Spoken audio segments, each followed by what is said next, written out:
नमस्कार, मैं हूं रविंद्र जैन और आप देखना शुरू कर चुके हैं सबकी खबर। आज मैं एक खबर नहीं लाया हूं, एक ऐसी युवती की चीखें लेकर आया हूं जिसे बंदूक की नोक पर अपहरण किया जा रहा है। और ये चीखें मैं भोपाल में मंत्रालय में बैठे गूंगे बहरे अधिकारियों तक पहुंचाना चाहता हूं, उन्हें पता चले कि कैसा नारी वंदन मध्य प्रदेश में चल रहा है। आगे बढ़ने से पहले, खबर सुनाने से पहले ये वीडियो देखिए। किस तरह की युवती चीख रही है, बचने की कोशिश कर रही है, लेकिन 8-10 लोग मुंह पे पट्टी बांधे हुए हैं, हाथों में हथियार लिए हुए हैं और किस तरह खींचकर युवती का अपहरण कर रहे हैं और युवती लगातार चीख रही है। पहले वीडियो देखिए।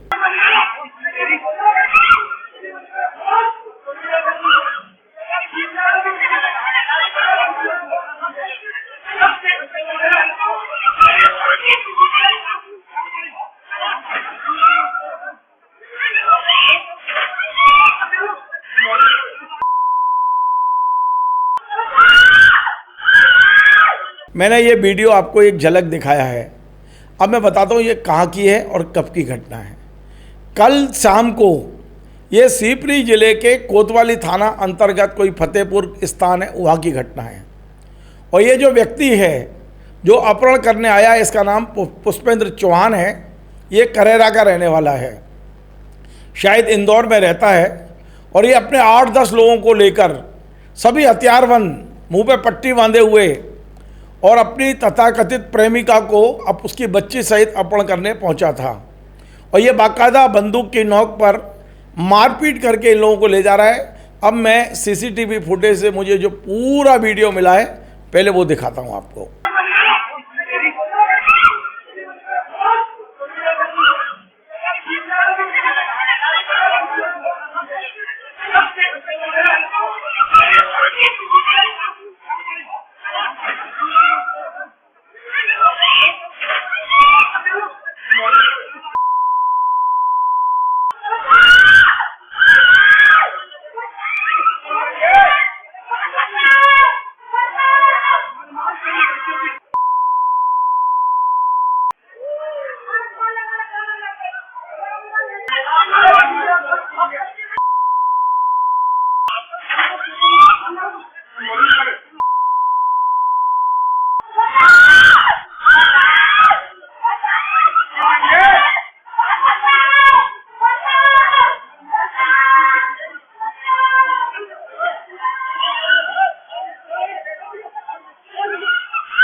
अब ये घटना क्यों हुई, क्या हुई, इस संबंध में सबसे पहले जो युवती है जिसका नाम महक बताया गया है, उसकी मां नीलम से मिलवाता हूँ।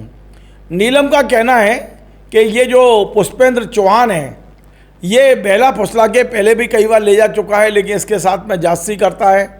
एक बच्ची भी है इन दोनों की। और उसने धमकी दी थी कि 4 दिन में तू मेरे साथ नहीं चलेगी तो मैं सबको मार दूंगा। इस तरह का आरोप युवती की मां ने लगाया है। और वाकायदा जिस तरह अपहरण करके ले गए वो तो प्रूफ है सारा की सारा। पहले ये युवती की मां को सुनवाता हूं, फिर मैं बताऊंगा कि किस तरह इस युवक ने युवती का अपहरण करने के बाद क्या किया है, वो भी बताऊंगा। पहले युवती की मां को सुन लीजिए। नीलम। तो ये कल रात का क्या घटनाक्रम है, क्या कुछ हुआ? सर, पहले 4 दिन पहले का घटना है। पहले वो मेरी बेटी को बाजार लेके झांसा दे के गया था। उससे वो हाईवे पे लेके गया बाजार के नाम से, उसको वहाँ मारा पीटा उसके दोस्तों के साथ में।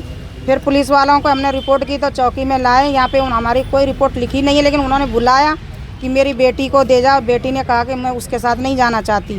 तो यहाँ से वो चले गए हमको धमकी देके कि हम क्या नाम है, आज तुम जाओ हंसी हंसी घर, 4 दिन बाद तुम्हारे चेहरे पे तो रोना लिखेगा कि मैं किसी को नहीं छोड़ूंगा, मैं सबको मारूंगा। बेटी को गंदी गंदी गाली दे, तू तो रंडी मोहल्ला की, तू रंडी अपनी जात दिखाएगी। और उसका मोबाइल छुड़ा के लेके चलेगा। हमने पुलिस वालों से भी कहा कि हमारी FIR लिख दो, हमें आवेदन देना मैडम को, लेकिन उन्होंने कहा कि हम नहीं लिख रहे, आप इसका मैटर अब हो गया सॉल्व, लड़की घर जा रही, वो अपने घर जा रहे, कोई दिक्कत नहीं, हम बैठे हैं यहाँ पे, तुम्हारा कोई कुछ नहीं करेगा। तो हम घर चले गए।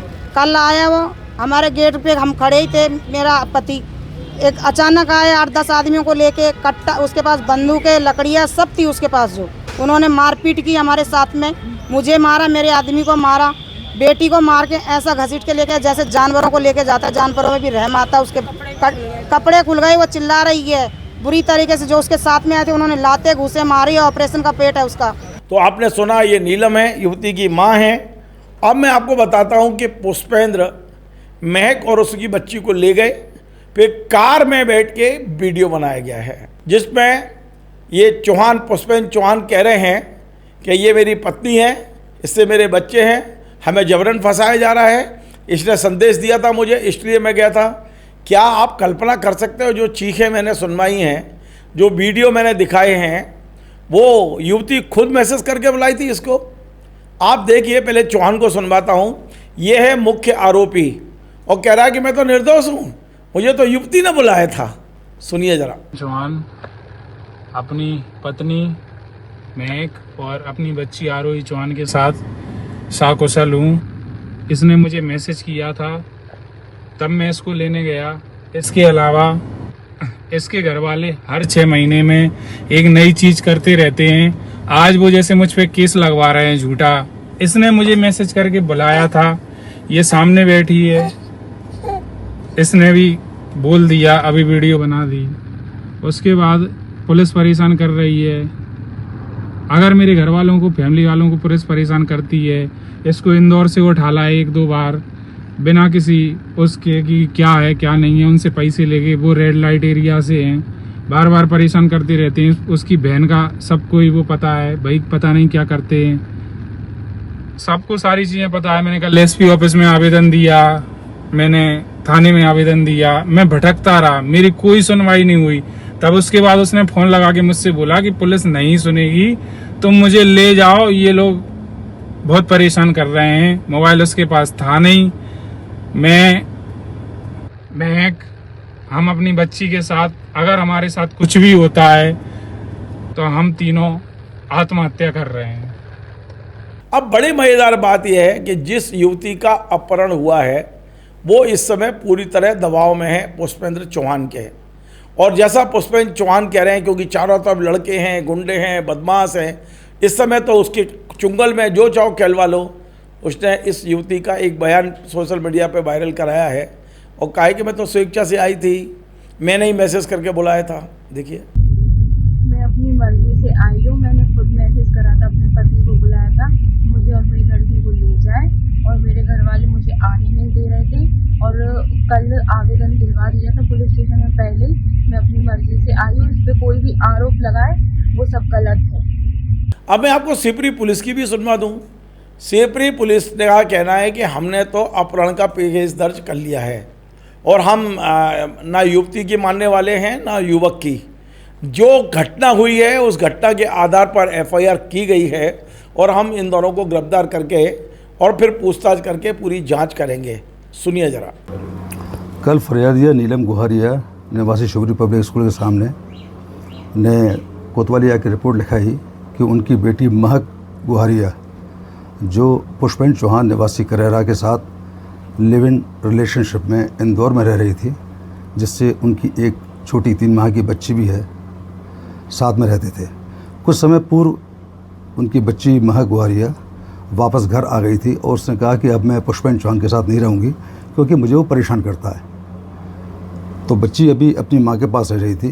कल वही पुष्पेंद्र चौहान अपने 8-10 साथियों के लेकर उनके घर पे आया, हाथ में हथियार वगैरह लिए हुए, और उसको जबरन बच्ची को लेके अपने साथ चला गया। इस बोर्ड पर से प्रकरण पंजीबद्ध किया गया है, विवेचना की जा रही है। सर, इसमें एक और वीडियो आया है कि जो लड़की का किडनैप हुआ है, कथित किडनैप, उसमें उसे वीडियो जारी करके कहा है कि वो अपने इच्छा से अपने पति के साथ आई है। हाँ, ये एक वीडियो जारी हुआ है, लेकिन हम लोगों ने प्रकरण पंजीबद्ध किया है फरियादिया के लिखाई गई रिपोर्ट के आधार पर। अब बच्ची दस्तयाब होगी, वो क्या कथन देगी ये तभी स्पष्ट हो पाएगा। सर, इसमें कितने नामदर्ज हैं और कितने अज्ञात हैं? इसमें है टोटल 1 नामदर्ज है और 10 अज्ञात। बात केवल सिपरी की नहीं है, पूरे मध्य प्रदेश पे जिस तरह अपराधियों के हौसले बुलंद हैं, आखिर क्या कारण है कि इतने हौसले बुलंद कि आप 8-10 लोगों को लेके आते हो, मुंह पे चेहरा ढका रहता है, हाथों में हथियार होते हैं, फिर मारपीट करते हो, फिर उस युवती को, चीखती हुई युवती को उठा के ले जाते हो, और एक जगह नहीं, जगह जगह हो रहा है। मैं मध्य प्रदेश के मुख्यमंत्री से ज़रूर कहूँगा कि होर्डिंग में, पोस्टरों में आप नारी वंदन की बात कर रहे हैं और सड़क पर ये दिखाई दे रहा है। यदि ये नारी वंदन है तो फिर ऐसे नारी वंदन को तत्काल बंद कराइए, वरना जो आरोपी हैं उन्हें ऐसी सज़ा दीजिए कोई दूसरा आरोपी पर कभी भी इस तरह की घटना करने से बाज आए। ये उसकी लिव इन वाली हो सकती है, उससे उसका बच्चा भी हो सकता है, लेकिन जिस तरह की घटना, जिस तरह की वारदात को अंजाम दिया गया है वो भयावह है, वो लोगों को डराने वाला है, शहर में दहशत फैलाने वाला है, और ये दहशत द्वारा ना फैले ये तय करना है मध्य प्रदेश के मुख्यमंत्री को और मंत्रालय में बैठे हुए अधिकारियों को। नमस्कार।